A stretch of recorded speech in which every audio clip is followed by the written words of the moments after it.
kon boy panchin yalite ci jongole pandi bor ay pandi boy tigi akon boy pandandi tin pan kuje panchin yariyo ay pandi boy tigi rumbeng dandi dagar chin pan kuje ay pandi boy tigi waye liada kon boy panchin yalite ci jongole pandi bor ay pandi boy tigi akon boy pandandi tin pan kuje panchin yariyo ay pandi boy tigi rumbeng dandi dagar chin pan kuje ay pandi boy tigi pandit ying madola matok uchole tong mayai pandit boy tigi pandit ikulong marial umataba yoro pandit boy tigi pandit ying madola matok uchole tong mayai pandit boy tigi pandit ikulong marial umataba yoro pandit boy tigi liada kono boy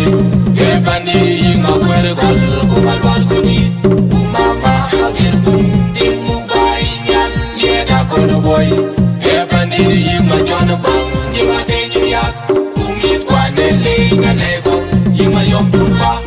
nyai doy punya chenge bai chware makir polo madike manya makono boy liada kono boy e pandi yinga kwere kol kumalwal kuni umama hagir bum ting mugai nyal liada kono boy e pandi yinga chona bang yinga tenyi yak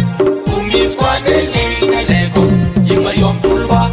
nyai doy punya chenge bai chware makir polo madike manya makono boy rumege panchinwade kale yiban mayomade rumege panchinwade kale yiban mayomade ni akon boy agarin yali wedun na you really